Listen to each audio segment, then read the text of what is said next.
yang ganteng sendiri ya. Kami bersyukur karena dikelilingi oleh wanita-wanita hebat, anak-anak yang penuh sukacita yang Tuhan boleh beri dalam kehidupan kami. Kami melayani di Gereja Baptis Indonesia Karunia Kediri. Ini satu kesempatan yang indah bagi setiap kami dari Kediri, dan beberapa hari ini kami sudah di Surabaya, dan hari ini bersama dengan Bapak Ibu Saudara. Bapak Ibu Saudara terkasih di dalam Tuhan, pada kesempatan pagi hari ini kita akan melihat satu kebenaran firman Tuhan yang kita gumulkan bersama sebagai bulan misi. Satu pesan firman Tuhan, satu perkataan dan satu amanat agung Tuhan yang membawa kita bukan hanya sebagai pendengar, tapi kita sebagai pelaku firman. Bukan hanya sebagai orang yang hanya membaca, tapi kita juga sebagai orang yang melakukan firman Tuhan. Firman Tuhan pagi hari ini diambil dari Kisah Para Rasul pasal yang ke-9, ayat yang ke-13 sampai dengan ayat yang ke-16. Kisah Para Rasul pasal yang ke-9, ayat 13 sampai dengan ayat yang ke-16. Saya mengajak Bapak Ibu Saudara membaca firman Tuhan ini silih berganti. Saya akan bacakan ayat 13, Bapak Ibu Saudara 14, silih berganti sampai dengan ayat yang ke-16. Saya akan mulai dari ayat yang ke-13, Kisah Para Rasul 9, ayat 13, firman Tuhan berkata demikian. Jawab Ananias, Tuhan, dari banyak orang telah kudengar tentang orang itu. Betapa banyaknya kejahatan yang dilakukannya terhadap orang-orang kudus-Mu di Yerusalem.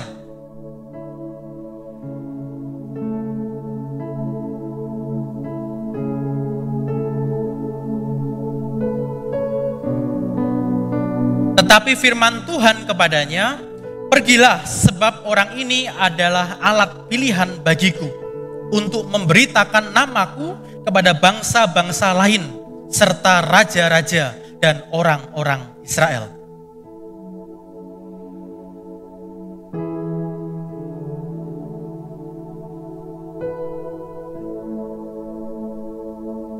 Saudara kasih dalam Tuhan, pembacaan firman Tuhan pagi hari ini kita bisa melihat satu penggalan cerita ketika Allah boleh menyatakan panggilan mulia terhadap Saulus.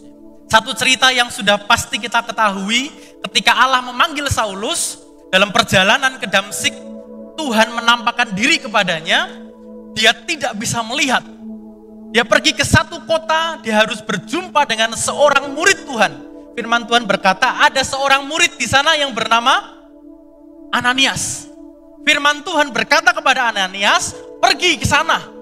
Ada orang yang aku siapkan untuk kamu jumpai. Dari ayat yang kita baca di sini Bapak Ibu Saudara, pada ayat yang ke-13, Bapak Ibu Saudara menemukan apa respon Ananias. Apakah dia langsung berangkat tanpa negosiasi? Apakah dia langsung berangkat tanpa pikir panjang? Dia menyampaikan satu pandangan yang sangat manusiawi, yang mewakili kita sebagai manusia. Kisah Para Rasul 9 ayat yang ke-13, ini pandangan yang hampir mewakili sebagian besar orang percaya. Ananias berkata, Tuhan, dari banyak orang telah kudengar tentang orang itu. Betapa banyaknya kejahatan yang dia lakukan terhadap orang-orang kudus-Mu di Yerusalem. Ini pandangan yang sangat manusiawi. Ketika Ananias berkata, Tuhan tahu siapa dia.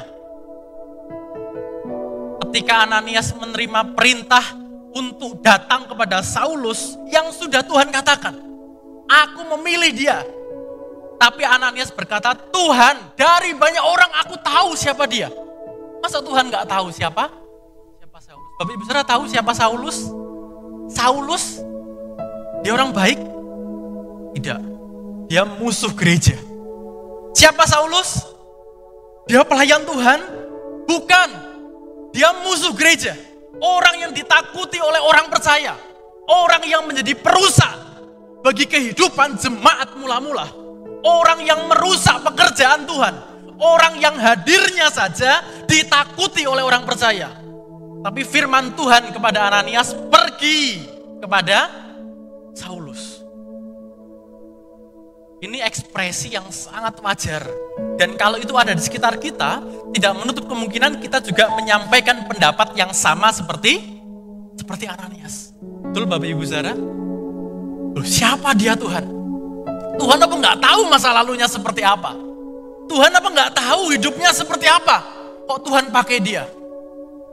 Tetapi firman Tuhan berkata kepadanya, pergi, pada ayat yang ke-15. Sebab orang ini adalah alat pilihan bagiku untuk memberitakan namaku kepada bangsa-bangsa lain, serta raja-raja dan orang-orang Israel.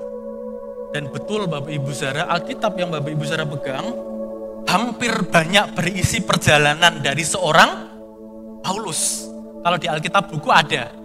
Ini yang hampir tidak ada di aplikasi HP. Di halaman paling belakang sendiri, mohon maaf Alkitab saya sudah tidak berbentuk ya. Halaman paling belakang sendiri ada peta. Apakah bicara tentang perjalanan Yohanes? Perjalanan murid-murid Tuhan? Tidak. Ada 3 perjalanan besar yang dituliskan, dicantumkan di dalam peta, menunjukkan bahwa itu perjalanan Paulus. Orang yang tadinya diragukan oleh Ananias, orang yang tadinya dipandang sebelah mata oleh Ananias, seorang murid Tuhan. Jadi Ananias bukan orang yang sembarangan. Yang memandang mata sebelah pelayan Tuhan, hamba Tuhan, berangkat dari sesama orang yang dipakai Tuhan. Jadi pandangan ini bukan muncul dari orang jahat, tapi justru muncul dari Ananias yang seorang murid Tuhan. Bapak Ibu Saudara, ini menjadi satu tantangan terbesar kita sebagai orang percaya. Ketika kita bicara tentang misi Tuhan, hal yang paling mendasar yang sering kali membuat misi itu tidak berjalan dengan baik, itu bukan dari luar. Bukan tantangan dari luar. Bukan tekanan dari luar. Tapi hal mendasar yang membuat misi itu tidak berjalan, itu dari dalam. Bukan sesuatu yang tutup pagarnya rapat-rapat, supaya tidak ada gangguan dari luar. Oh, kita berlindung di rumah, beri pengamanan, supaya tidak ada gangguan dari luar. Oh, jangan salah Bapak Ibu Saudara. Ananias menunjukkan, tantangan itu justru muncul dari orang yang seharusnya menjadi support system. Tantangan itu muncul bukan dari orang yang tidak mengenal Tuhan. Justru tantangan ketika Paulus menerima Tuhan itu muncul dari orang yang percaya. Seorang murid Tuhan. Jadi bukan orang sembarangan. Seorang murid Tuhan yang menjadi tantangan ketika Paulus menerima. Bapak Ibu Saudara, dari hal ini kita bisa melihat bahwa panggilan Tuhan itu bicara tentang kedaulatan Tuhan. Panggilan Tuhan itu bicara tentang kedaulatan Tuhan. Kalau Tuhan sudah berdaulat, Tuhan tidak hanya memakai orang-orang yang nampaknya siap. Tuhan tidak hanya memakai orang-orang yang sepertinya siap. Oh, fisiknya bagus, punya kemampuan, oh siap. Dia siap, dia pakai. Tapi seringkali Tuhan pun mempersiapkan orang-orang yang Tuhan pakai. Kita berpikir bahwa oh Tuhan pakai orang-orang yang sepertinya sudah siap. Berangkat sudah rapi, oh dia sudah siap dipakai Tuhan. Hidupnya sepertinya saleh, oh dia sudah siap dipakai Tuhan. Tapi jangan salah, Paulus bukan orang yang siap, tapi orang yang Tuhan persiapkan untuk melayani Tuhan. Bicara tentang kedaulatan Bapak Ibu Saudara, ketika tulisan Kisah Para Rasul ini bicara tentang dia alat pilihan bagiku, kata alat ini dalam terjemahan yang mudah kita pahami, dia diartikan sebagai bejana, skewos, bejana. Ketika kita bicara tentang bejana, ini satu analogi yang hampir diketahui oleh orang percaya. Ada satu lagu yang berkata, bagaikan bejana siap dibentuk. Bejana yang siap dibentuk, bukan tanah liat, tapi bejana. Dalam Yeremia, ketika Allah memberikan satu pengajaran kepada Yeremia pasal yang ke-18, Allah berfirman kepada Yeremia, pergilah kepada tukang periuk. Jadi ini bukan pengajaran yang sekedar bicara, tapi pengajaran yang audiovisual.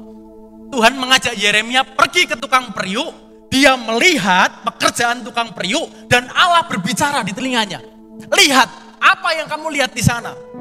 Yeremia berkata demikian, yang aku lihat Tuhan, ada orang yang bekerja membuat periuk. Apabila bejana yang dibuatnya dari tanah liat rusak, maka tukang periuk itu mengerjakannya kembali menjadi bejana lain menurut apa yang baik dalam pemandangannya. Jadi ini pengajaran yang luar biasa ketika Allah memberikan satu nasihat dan nubuatan kepada Yeremia. Dia dipanggil, dia pergi ke tukang periuk, matanya melihat dan telinganya mendengar. Allah berfirman, lihat, masakan aku tidak melakukan hal yang demikian. Engkau yang merasa dirimu, oh ini aku sudah yang paling bagus Tuhan. Aku sudah yang paling terbaik. Ini bejana yang paling indah di antara teman-teman yang lain. Oh ini bejana yang paling mahal. Oh ini yang lagi viral sekarang yang seperti ini. Lebih baik dari mereka. Tapi ketika Tuhan melihat itu tidak berkenan, firman Tuhan katakan, tukang periuk itu akan menghancurkannya menjadi bejana yang baru. Ini tidak masuk di hitungan Ananias. Tidak masuk di hitungan kita. Orang yang seperti ini harusnya dimusnahkan. Orang yang seperti ini ya biarkan jadi musuh gereja. Dan gereja akan melawan. Orang seperti ini biarkan menjadi orang yang ditakuti. Tapi Allah berfirman lain, Bapak Ibu Saudara, Tuhan mempersiapkan orang-orang yang Tuhan pakai. Alat Tuhan itu adalah kedaulatan Tuhan. Hampir sulit saya menemukan garis besar. Seperti apa toh orang yang Tuhan pakai? Apakah yang Tuhan pakai orang-orang yang baik-baik? Di Alkitab kita melihat banyak contoh justru orang yang tidak baik yang Tuhan pakai. Oh, apakah orang yang berangkat dari kaum bangsawan?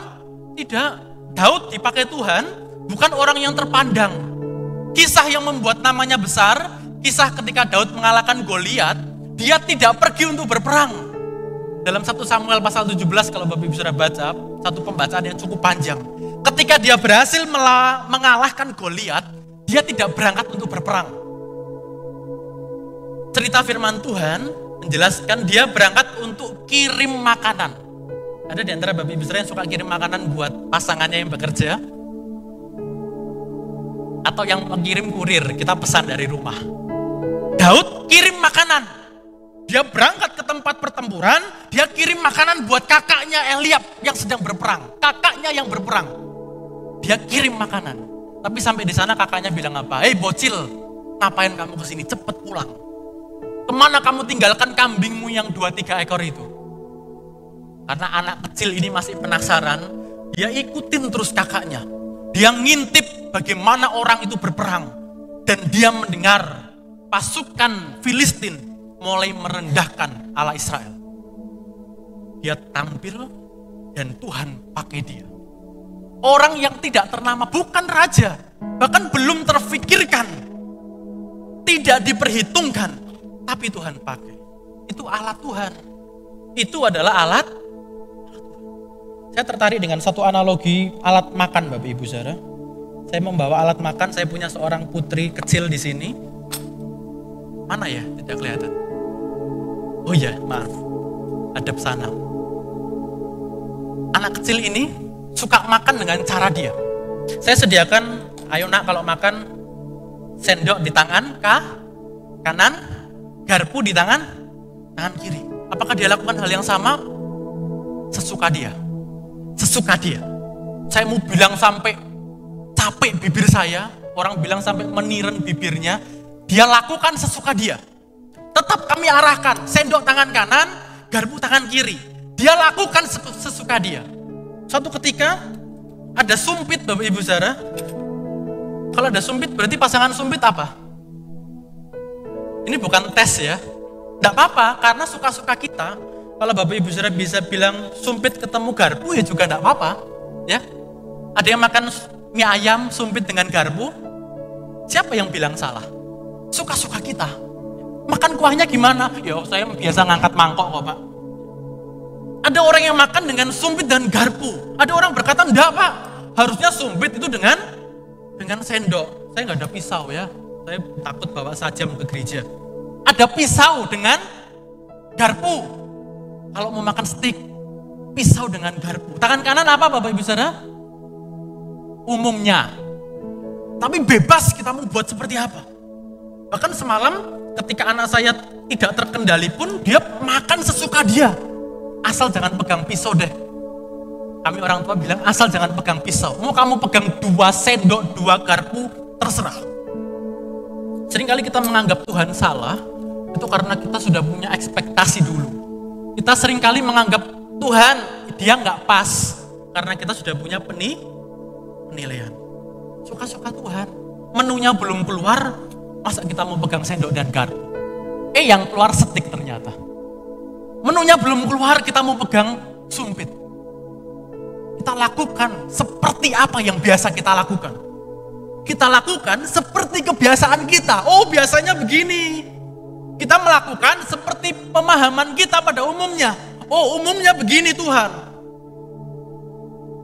Saulus ditolak oleh seorang murid.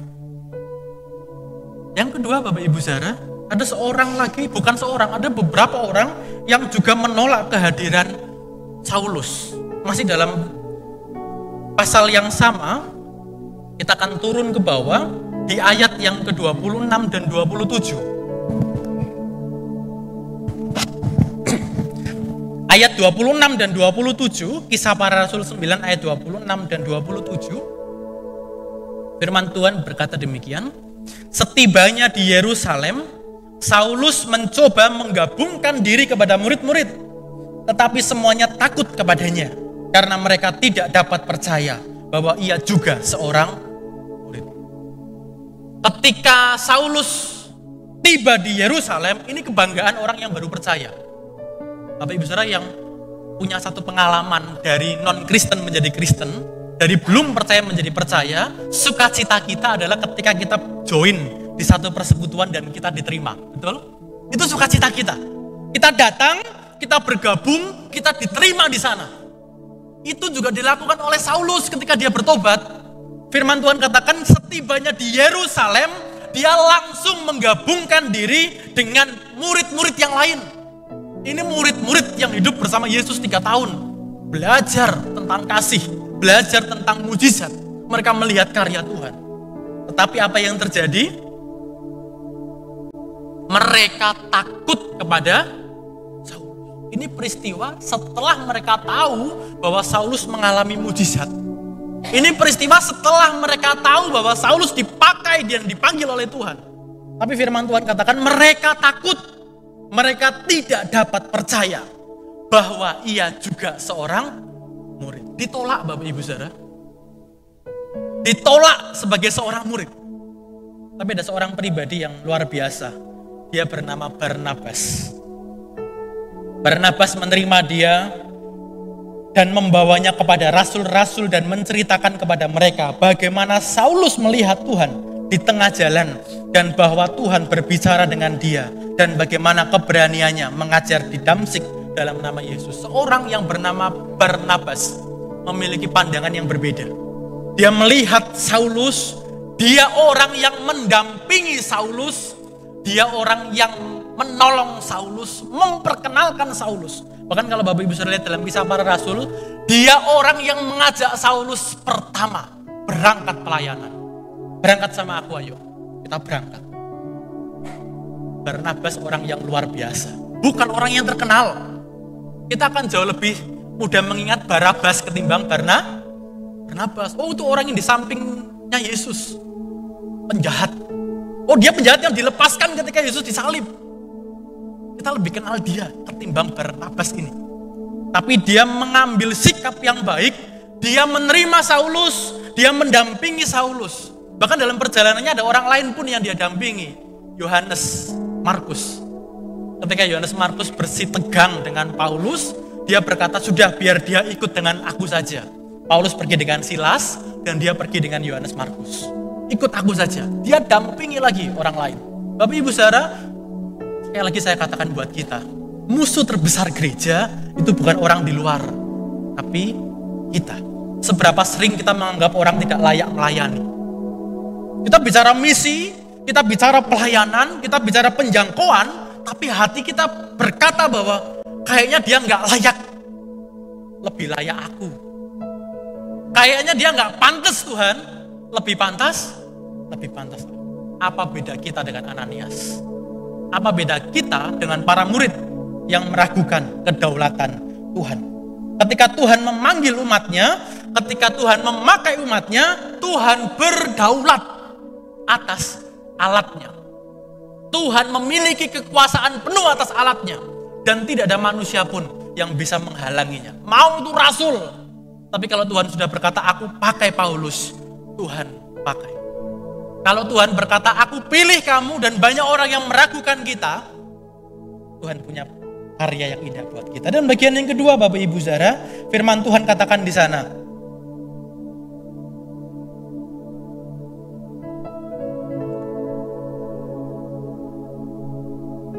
pada ayat yang ke-14, ayat yang ke-15, tetapi firman Tuhan kepadanya, pergilah sebab orang ini adalah alat pilihan bagiku untuk memberitakan namaku kepada bangsa-bangsa lain serta raja-raja dan orang Israel. Setiap kita yang Tuhan pakai untuk menjadi pemberita Injil, menjadi murid Tuhan, kita akan dibawa untuk mengerjakan tugas mulia. Yang mulia itu bukan kita, tetapi tugas yang kita bawa. Yang mulia itu bukan saya dengan segala gelar, oh hamba Tuhan, oh pendeta, oh diakon, ada banyak gelar jabatan di dalam gereja baptis, atau gelar akademik yang kita miliki, oh sarjana teologi. Yang membuat kita mulia itu bukan segala gelar duniawi yang kita terima, tapi hanya satu, Bapak Ibu Saudara, yang membuat kita mulia itu adalah Injil yang kita beritakan. Amin. Yang membuat kita mulia itu bukan karena kita dan hebat kita, tapi yang membuat kita mulia itu karena Injil yang kita beritakan. Kalau engkau nggak bawa Injil, mau sebagus apapun dirimu, engkau tidak mulia. Dan Tuhan tidak memandang kita mulia. Tapi ketika kita berjalan dengan membawa Injil, mau kita berjalan dengan pakaian yang sederhana, tapi kalau kita hidup membawa Injil dalam hidup kita, Tuhan memandang kita sebagai pribadi yang mulia. Ketika Allah menyatakan panggilannya kepada Paulus, Allah menyatakan bahwa Tuhan akan menyertai dan akan memakai dia.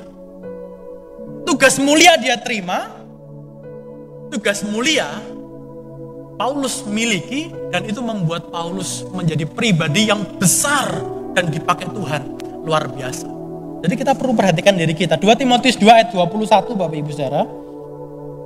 Saya akan bacakan buat Bapak Ibu Saudara. 2 Timotius 2 ayat 21. Satu padanan yang sama ketika Paulus memberikan nasihat kepada Timotius, bicara tentang alat perabot di dalam rumah Tuhan. Jika seorang menyucikan dirinya dari hal-hal yang jahat, ia akan menjadi perabot rumah untuk maksud yang mulia. Ia dikuduskan, dipandang layak untuk dipakai tuannya, dan disediakan untuk setiap pekerjaan yang mulia. Ketika kita membawa diri kita kudus dan berkenan di hadapan Tuhan, Tuhan pakai kita untuk pekerjaan yang mulia. Tidak ada orang yang mau pakai botol yang kotor. Pasti dia akan berusaha pakai botol yang selalu bersih. Bapak-bapak, apakah punya pengalaman yang sama dengan saya? Bapak-bapak itu hampir sulit mencoba baju yang baru. Kalau sudah pakai itu, sukanya itu, habis dicuci kering pakai lagi. Cuci kering pakai lagi. Sudah berlubang, pakai lagi. Kalau belum dibuang istrinya belum ganti, Bapak Ibu Saudara. Itu yang nyaman, itu yang bersih, itu yang dia pakai. Sampai istri saya pernah bilang, gantilah. Jadi kalau dilihat orang nggak enak. Kita mulai berpikir orang. Kalau orang lihat nggak enak nanti dikira nggak pernah ganti. Oh, Pak Pendeta nggak punya baju yang bagus. Saya suka, saya pakai terus. Asal itu bersih, itu nyaman, saya pakai terus. Bapak Ibu Saudara tahu orang penjual nasi goreng di pinggir jalan? Itu wajahnya lebih menarik dari wajah kita di rumah. Bahkan saya sering dibuat penasaran, kenapa penggorengan ya. Kenapa penggorengan orang jual nasi goreng itu tipis sekali. Kayaknya nggak ada lengket-lengketnya. Kita beli baru lengket. Kita pakai yang lama juga lengket. Tapi yang tukang nasi goreng di pinggir jalan bagus. Ini gambaran alat yang Tuhan nyatakan dalam kehidupan kita. Seperti pesan Paulus kepada Timotius. Jika seorang menyucikan dirinya dari hal yang jahat, ia akan dipakai menjadi perabot rumah untuk maksud yang mulia. Jadi jangan protes kalau kita melihat itu-itu saja yang tampil. Jangan kita marah kalau kita melihat itu-itu saja yang melayani Tuhan. Karena tidak semua orang membawa dirinya siap dan mulia. Yang firman Tuhan kehendaki adalah, jadilah alat yang selalu tersedia dalam segala hal. Jadilah alat yang selalu tersedia ketika Tuhan membutuhkan dan Tuhan memakai kita. Percayalah, beberapa kita yang bertugas sebagai koordinator, sekali, 2 kali ditolak, 3, 4 kali ditolak. Cobalah yang lain dulu saja. Yang kalau ditunjuk pasti selalu siap. Pak, tolong ya gantikan. Ya, siap. Pak, tolong pelayanan bulan depan ya. Maaf, belum siap. Pak, 3 bulan lagi wes pelayanan ya. 3 bulan. Gak ada alasan gak siap. Maaf, yang lain dulu saja. Tidak selalu tersedia. Ya sudahlah, pakai yang siap saja. Pakai yang tersedia. Pakai yang selalu membuat dirinya standby di hadapan Tuhan. Tuhan akan pakai orang-orang seperti ini. Tuhan akan memakai alat yang membawa dirinya kudus di hadapan Tuhan. Gimana cara kita menguduskan diri kita? Pesannya kepada Timotius, lihat dirimu, awasi dirimu, dan awasi pengajaranmu. Bagaimana kita membuat kita selalu tersedia? Bangun kerohanian kita yang baik. Hidup dekat dengan Tuhan. Seberapa sering kita berdoa. Seberapa suka kita baca firman Tuhan. Seberapa suka kita membangun mesbah, memuji dan menyembah Tuhan. Tuhan pakai mereka yang selalu tersedia. Tidak ada orang yang membangun benteng pengamanan itu ketika perang datang. Benteng pengamanan itu dibangun bahkan jauh sebelum perang datang. Bahkan kita sering melihat orang ini latihan terus gak perang-perang. Wah, ini para penegak hukum, para pembela, tenaga keamanan latihan terus tiap hari. Gak perang-perang. Wah, ada yang pernah bicara gitu? Saya pernah ngobrol dengan teman saya. Ini kok setiap hari baris, setiap hari latihan. Belum lagi nanti pergi ke satu tempat, latihan menembak, latihan lempar bom. Gak perang-perang. Ya itu yang harusnya dilakukan. Sebelum perang datang, sebelum masalah datang, kita menjadi orang yang siap dan menjadi orang yang tersedia. Tuhan tidak akan menggunakan orang-orang yang tidak tersedia. Dia gunakan orang-orang yang sibuk. Dia gunakan orang-orang yang memberi waktunya buat Tuhan. Paulus itu sibuk, orang rajin, Bapak Ibu Saudara.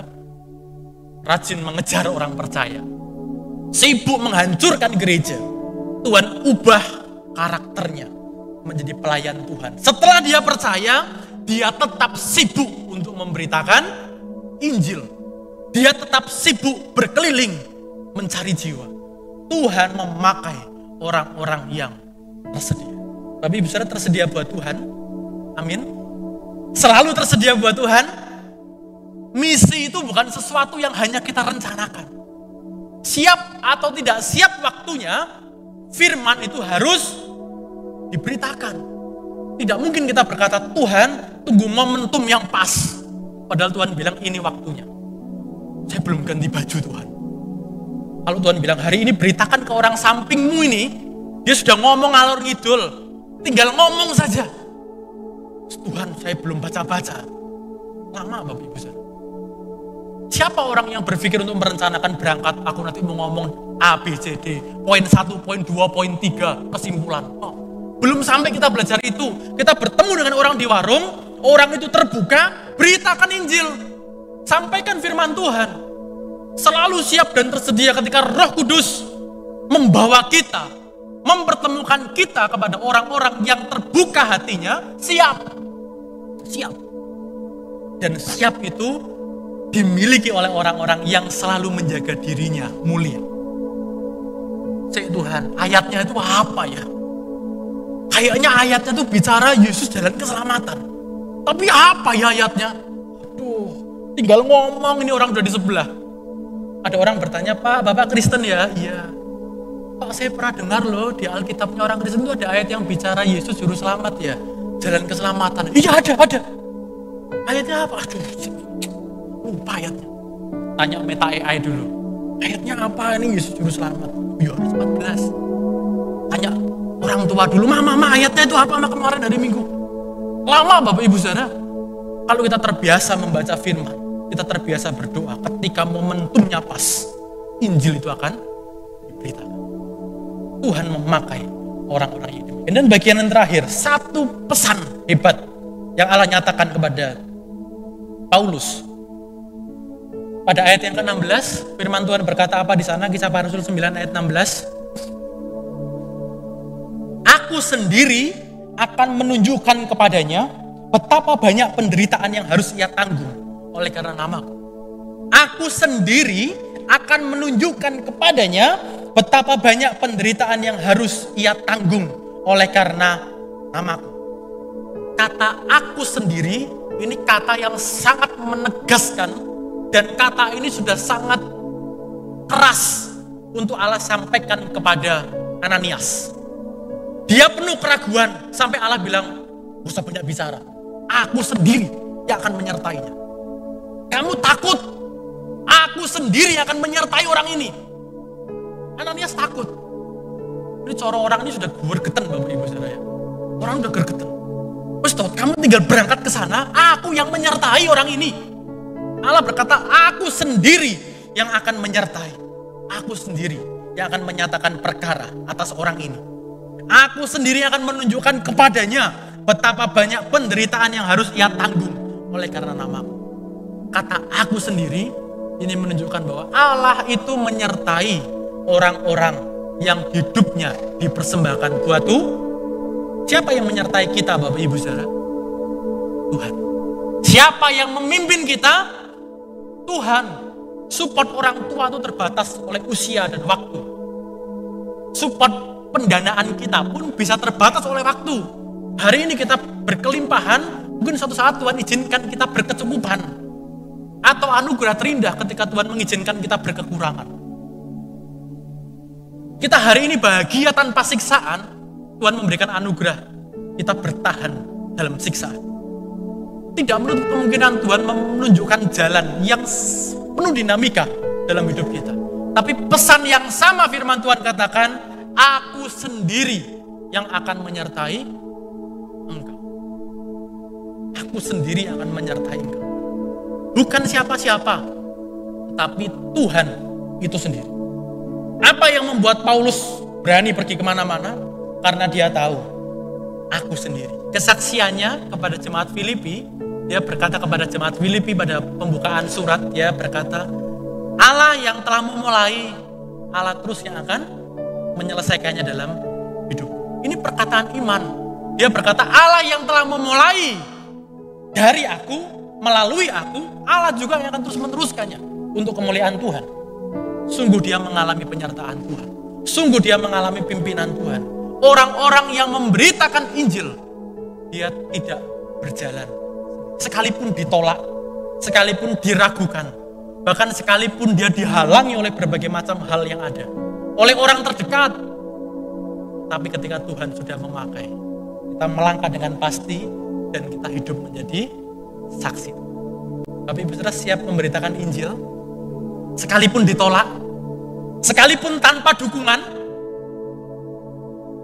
Kebutuhan manusia dewasa ini itu adalah aktualisasi diri, pengakuan. Tapi Ibu Saudara semua punya medsos di sini. HP aja, WA. WA itu ada satu fitur yang menolong kita untuk melihat berapa orang yang melihat status kita. Tapi Ibu Saudara pagi ini ada yang sudah pasang status. Saya butuh relawan satu saja untuk sharing. Pagi ini ada yang sudah pasang status. Berapa viewers yang sudah melihat? Berapa view orang yang sudah lihat status kita? Saya akan mulai dari HP saya. Saya pagi ini pasang status. Oh maaf, saya terakhir pasang status tadi malam jam 22.23. Sudah ada, ini status saya tadi malam, poster pelayanan di Gereja Baptis Karunia. Sudah ada 56 orang yang lihat. Sedikit. Karena teman-teman yang saya tahu ada yang 100, ada yang 200. Sedikit yang lihat. Atau bahkan banyak yang lihat. Ini kebutuhan manusia sekarang akan dibawa pada pengakuan. Kita pasang postingan di Instagram, nggak ada yang like sudah seminggu Bapak Ibu Saudara. Oh itu anak-anak galau. Sudah seminggu pasang postingan, tapi nggak ada yang like. Tapi kalau baru pasang 1 menit, baru pasang 1 jam, sudah ratusan orang yang like. Wow, itu senang. Itu pengakuan, aktualisasi diri. Paulus mengawali langkahnya tanpa pengakuan siapa-siapa. Paulus mengawali pelayanannya hanya diakui oleh Allah, bahkan tidak diakui oleh murid Allah. Dia mengawali langkah misinya hanya diakui oleh Allah, tidak diakui oleh murid Allah. Tapi dia tetap berjalan, sebab dia tahu Allah sendiri yang akan menyertai. Tidak menutup kemungkinan saat kita melayani Tuhan, tantangan terbesar itu muncul dari pasangan kita, dari orang tua kita, dari anak kita, dari gereja kita, dari teman yang ada di samping kiri kanan kita. Baru datang, baru melayani, tantangan itu muncul. Jangan mundur, jangan patah, jangan mutung, dan jangan menyerah. Sebab firman Tuhan berkata, aku sendiri yang akan menyertai. Kita tunduk kepala sejenak Bapak Ibu Saudara. Kita mengucap syukur.